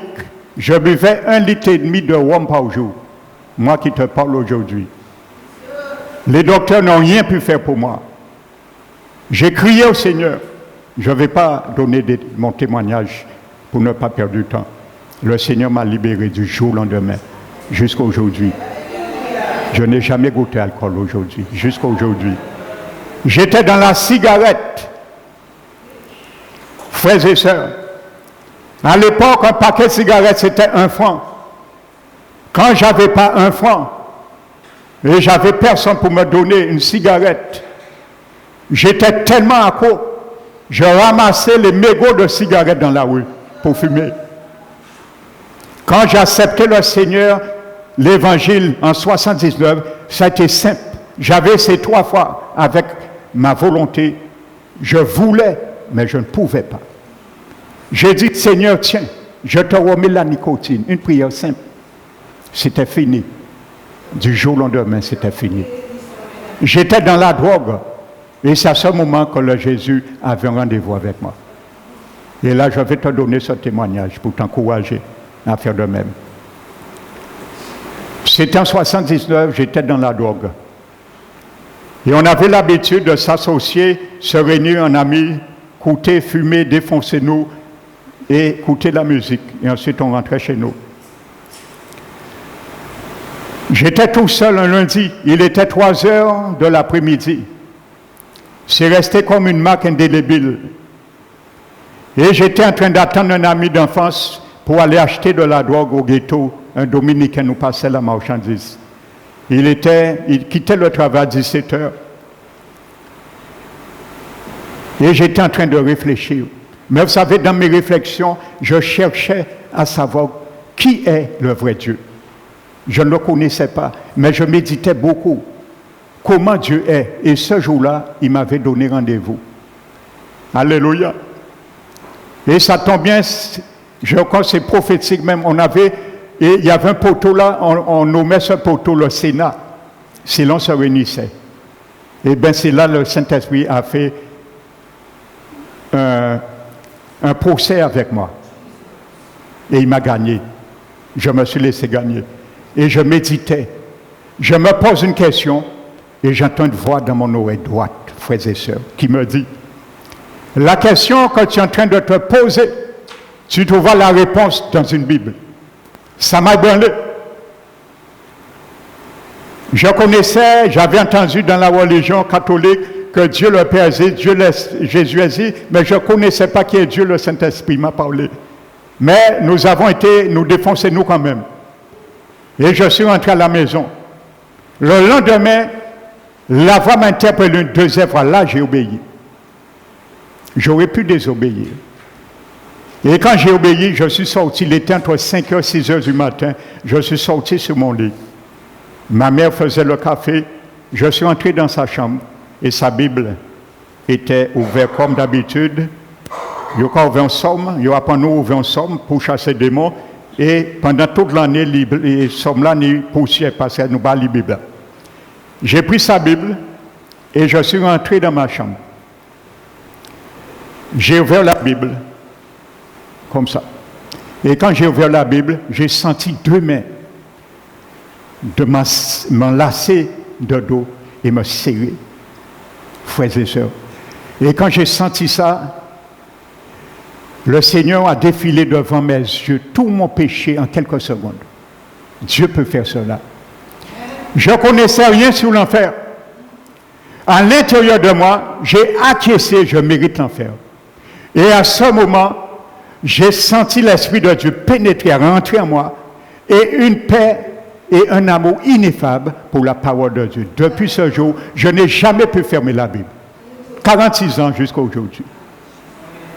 Du jour au lendemain, ma vie a commencé à se révolutionner. On ne comprenait plus qui j'étais. Les gens du quartier disaient, petit garçon là, ça, vacabon là, ça, il était qu'à marcher pour ça, il a ouvert toute force, empêché mon dormir, il a crié, il a géré mon, il a parlé de la Bible. Quand les gens entendaient ma voix, les gens sortaient dans leur balcon pour voir si c'est vraiment celui qu'ils connaissaient. Et c'était bien moi. Et j'ai commencé à prêcher l'évangile. Je marchais avec une petite Bible dans ma poche. Je prêchais l'évangile. À mes communs, je venais parmi eux, je ne fumais plus, je ne buvais plus. 3 mois après, ils ont commencé à s'inquiéter. Ils disent, il y a quelque chose qui ne va pas. Ils m'ont dit, qu'est-ce que j'ai fait? Quel est le docteur qui m'a traité? J'ai dit, non, je n'ai pas été votre conducteur, le Seigneur Jésus. Frères et sœurs, alléluia. Voici ce que Jésus te demande ce matin. Il y a un moyen d'y échapper. Regarde Jean, chapitre 5. Jésus qui parle. Verset 24. Ça, ce matin, je t'invite à le faire. Et l'expérience que j'ai eue, il y a beaucoup qui ont eu des expériences différentes. Tu l'auras aussi. Tu vas comprendre celui qui vit en toi, Jésus lui-même, à la personne du Saint-Esprit. Le Saint-Esprit, c'est une personne divine. Ce n'est pas une force impersonnifiée. C'est une personne. Il parle. C'est lui qui m'a parlé. Il a une bouche. Il parle. Alléluia. Verset 24. En vérité, je vous le dis. Celui qui écoute ma parole, tu l'as fait, et qui croit. Le mot croire ne veut pas dire d'une manière cognitive. Accepter ce que ta parole dit. C'est ça le mot croire.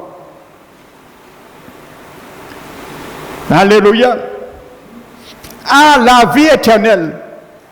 Il n'est pas dit aura la vie éternelle.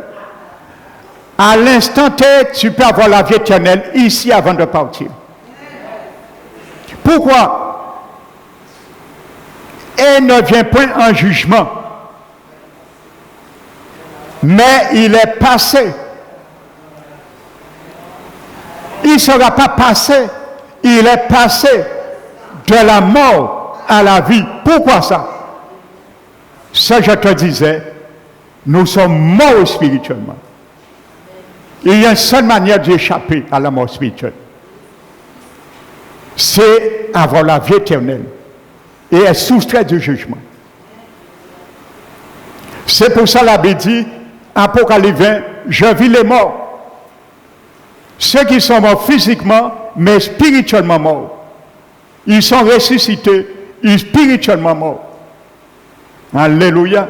Parce qu'ils n'ont pas passé par la vie éternelle avant de mourir physiquement. Amen. Les choses sont claires. Il ne vient point en jugement. Ça veut dire que toute personne sur cette terre qui n'a pas fait l'expérience qu'on appelle la nouvelle naissance, c'est passer de la mort à la vie. Le jour où tu meurs dans tes péchés, tu connaîtras le jugement. Je préfère te le dire avec tristesse. Parce que beaucoup entendent cela, ils ne font pas le geste quand même. Alléluia. Il y avait une conférence un jour, il y avait un jeune homme. Le pasteur a prêché pour donner leur vie au Seigneur. Un peu un message comme moi.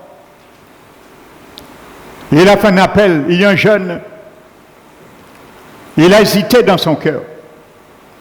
Quand tu hésites, le diable, sache qu'il y a quelqu'un qui ne sera pas content. C'est le diable. Parce qu'il t'a menti avec tes traditions. Il t'a trompé. Et quand il voit, tu vas maintenant le tourner d'eau, attends-toi, il va mettre toutes sortes de mauvaises pensées pour que tu ne réagis pas. Le jeune homme, il a hésité. Il a dit, la conférence durait 3 jours. Il a dit, demain, je vais le faire. Le lendemain, le pasteur a fait un appel encore. Il s'est levé. Et il allait venir. Mais il s'est assis. Il a dit, cette fois-ci, le dernier jour, j'irai. Quand il est sorti dans la salle de conférence, il a fait un accident et il est mort. Le diable a entendu dire, il n'a pas permis qu'il le fasse. Vous voyez, à un jour, il s'est retrouvé en enfer. Il aurait pu passer par le jugement. Jésus a dit, aujourd'hui est le jour du salut. Aujourd'hui, ne parle pas demain. Tu ne sais pas demain. Tu peux dormir ce soir, attraper un arrêt cardiaque. Tu ne sais pas ton lendemain. Alléluia. Donc, c'est ça que je vais t'inviter à faire. N'aie pas honte de Jésus. Il a dit, celui qui a honte de moi, j'aurai honte devant le Père pour lui. Celui qui me renie devant les hommes, je le renierai devant le Père. Il n'y a aucune honte à ça. Reconnais simplement, tu étais dans l'erreur. Et reprends-toi. C'est tout ce que Dieu demande. Je vais vous demander, nous allons nous mettre debout. Je vais te mettre à l'aise.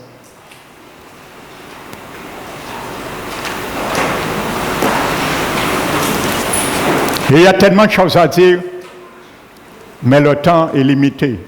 Mais dimanche prochain, le Seigneur m'a mis en apporté de parler sur le livre de vie et sur le purgatoire. Donc tu peux venir également écouter ce message. Je vais te demander de fermer tes yeux.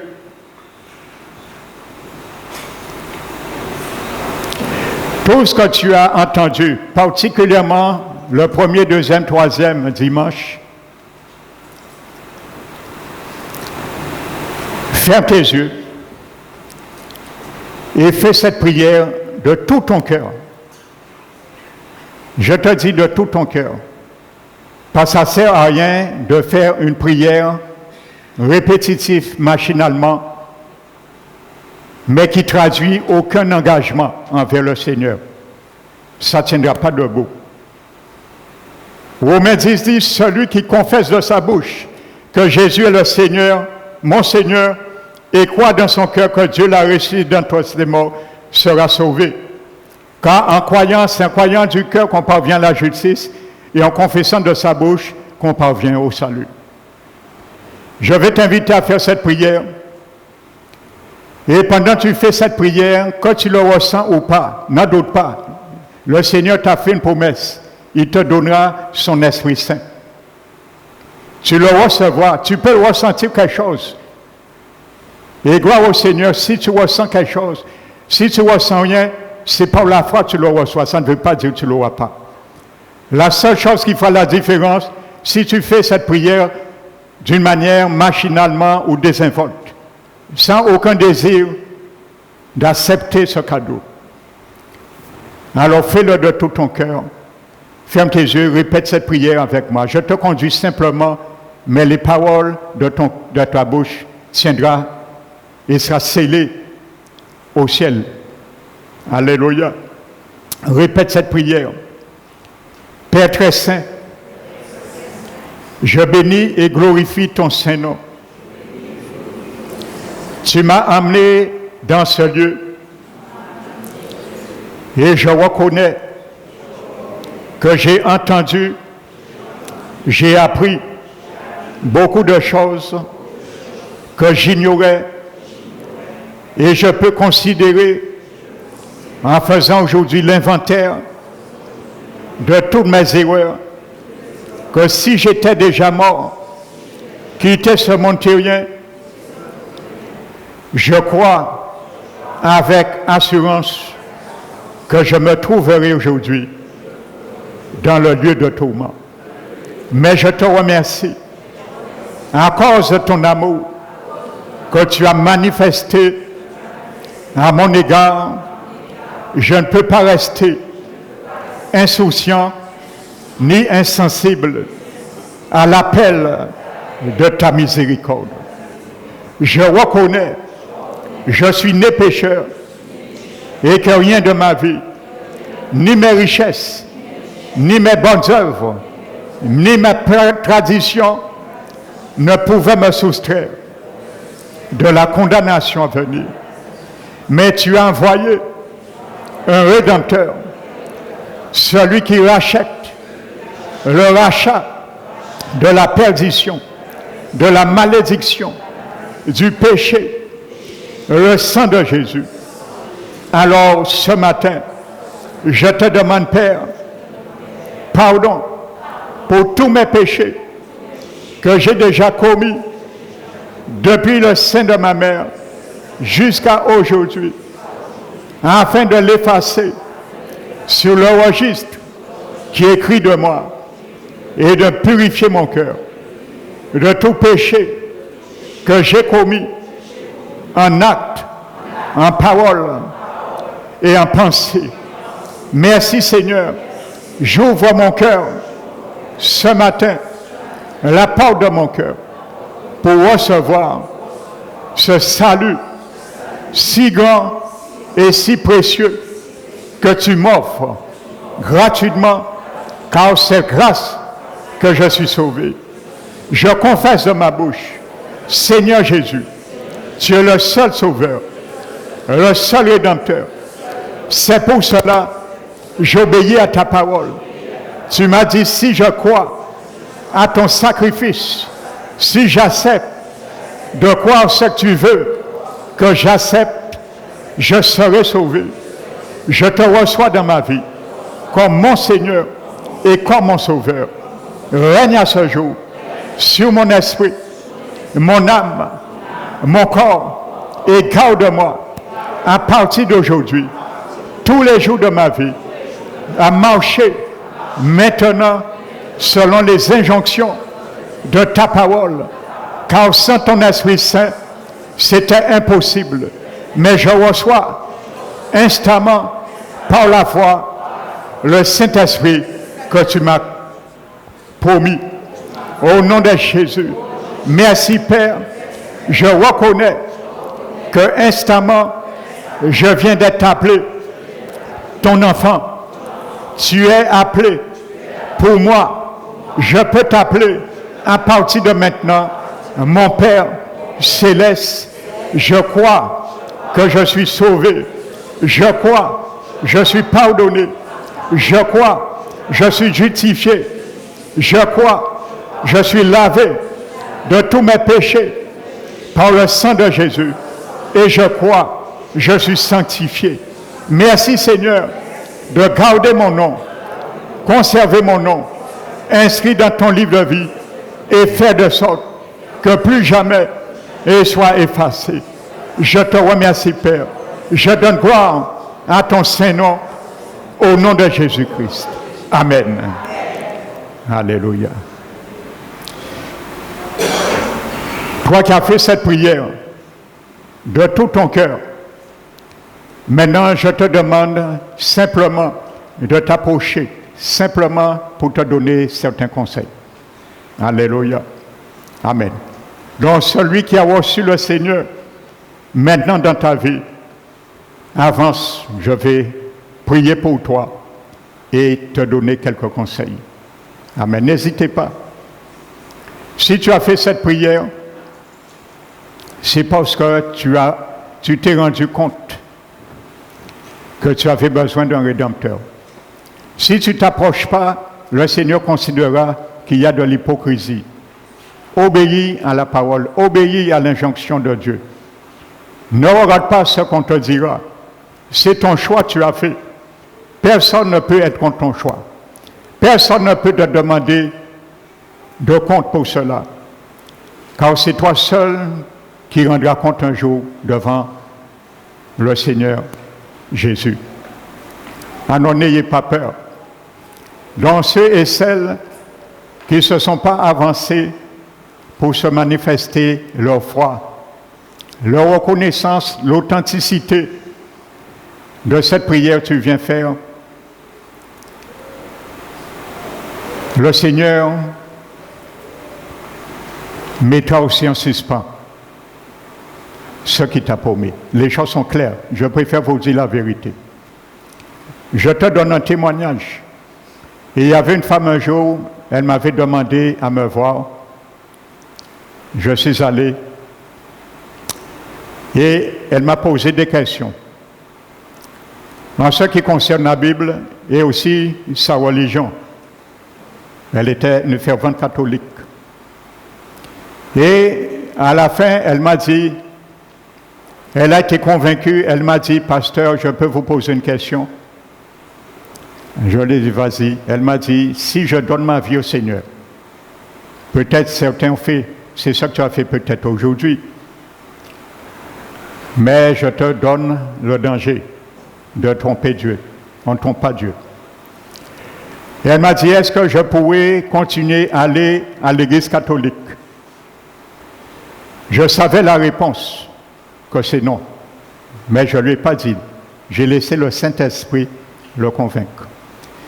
Et je lui ai dit, je préfère le Saint-Esprit te convaincre lui-même. Parce que si tu acceptais le Saint-Esprit de Dieu en toi, je vois difficilement, il te laissera continuer à aller à ta perte. Il va te convaincre lui-même. Mais je lui ai dit, je te donne un témoignage et tu viendras me le confirmer.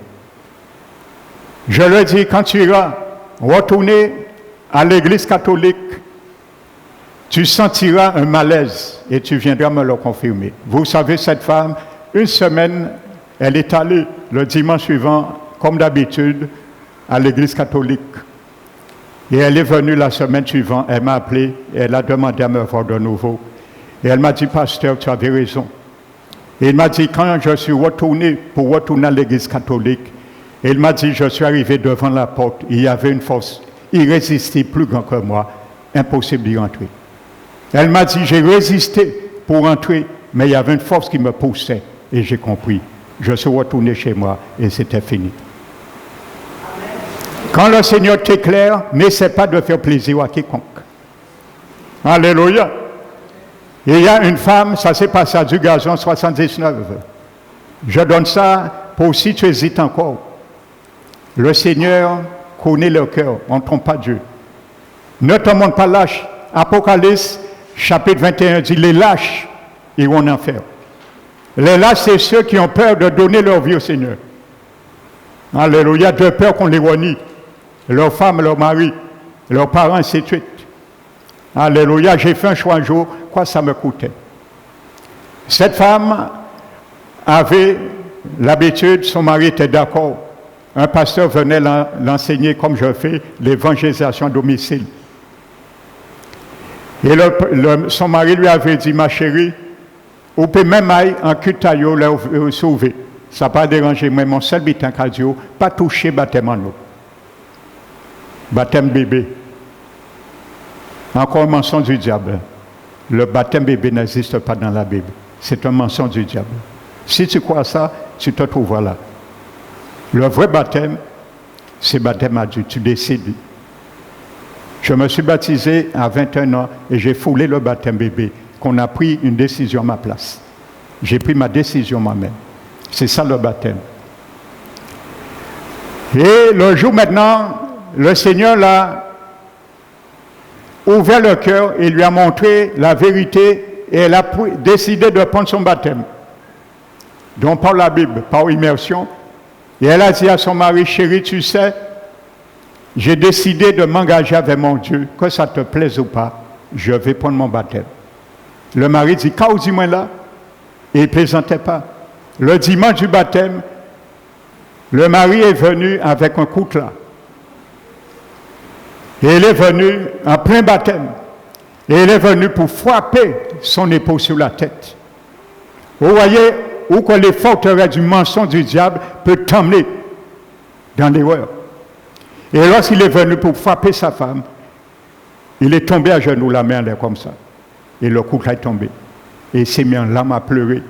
Il a demandé pardon au Seigneur et pardon à sa femme. Et il s'est fait baptiser ce jour-là. Il a dit, il a senti une main.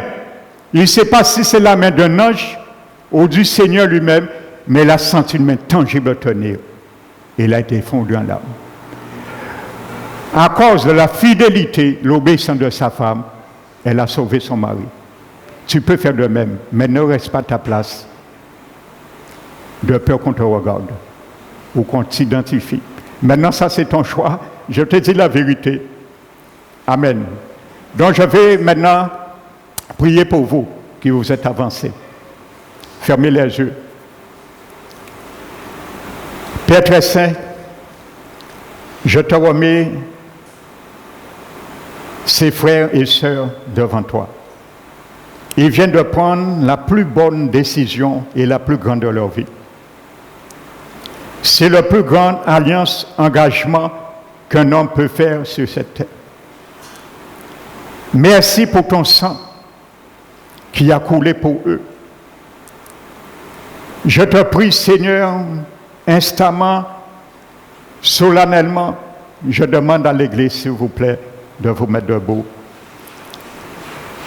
de les accueillir instamment, tels qu'ils sont venus à toi.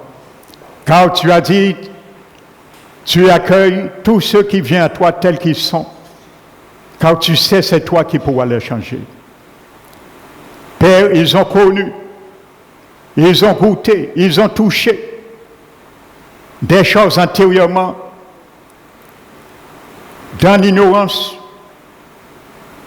Ils ont péché par commission, par omission. Mais aujourd'hui, tu les as fait grâce de les pardonner. C'est pour cela, reçois-les, Père éternel, dans ton livre de vie, et nous nous réjouissons que leur nom a été effacé. Leurs iniquités, leurs mauvaises œuvres, leurs péchés a été effacé de ton livre qui les condamnait, le livre qui était écrit sur eux. Accorde-les, Seigneur, dans ta grâce, de marcher fidèlement maintenant avec toi, de renoncer avec les choses du monde que tu détestes, des choses qui les tenaient captifs dans l'aveuglement. Merci, Père. Maintenant, reçois-les devant ton trône de grâce favorablement au nom de Jésus-Christ. Mais je te demande, Seigneur, de les conduire pour qu'ils continuent à venir se ressourcer avec toi dans ta parole et grandir spirituellement. Au nom de Jésus, Père. Amen. Amen. Alléluia. Je vais... Alléluia. Ce que vous venez de faire, vous êtes passé de la mort à la vie. On appelle ça dans la Bible la nouvelle naissance. Vous aurez l'occasion d'entendre ça ici, cet enseignement. Vous avez été sauvés. Le Saint-Esprit de Dieu vous a été donné dans votre esprit. Dans votre esprit est régénéré. C'est là se passe la nouvelle naissance. Mais votre âme n'a pas été changée. Et vous maintenant, avec l'association du Saint-Esprit en vous, vous devez chercher à sauver votre âme. Pour que vous connaissiez la rédemption, l'immortalité de votre corps un jour. Dans le salut, il y a 3 étapes. Amen.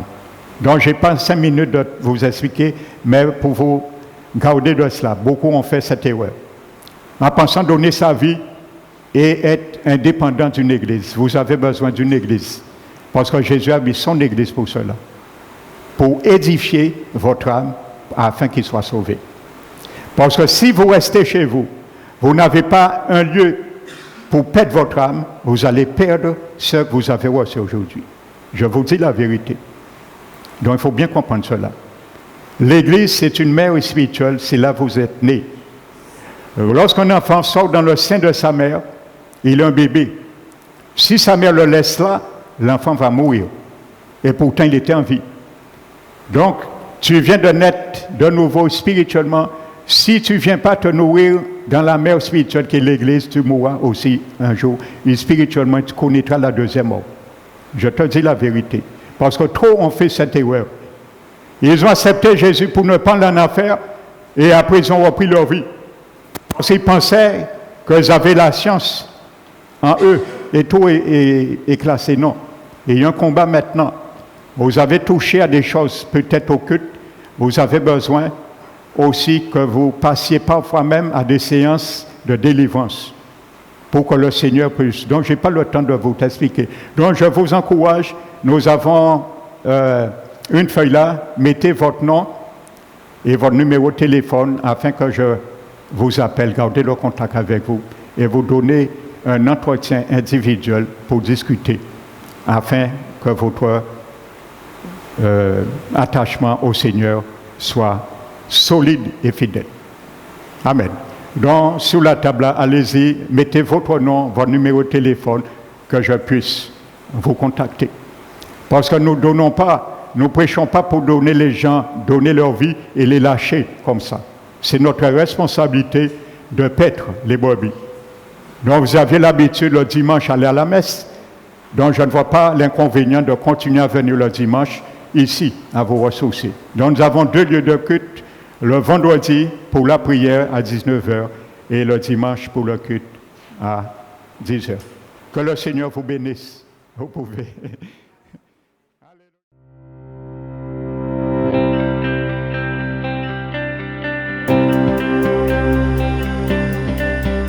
D'un esprit, d'une âme et d'un corps.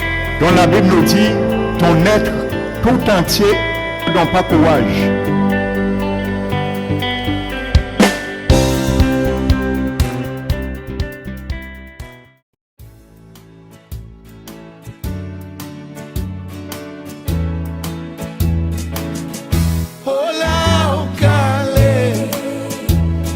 plaisir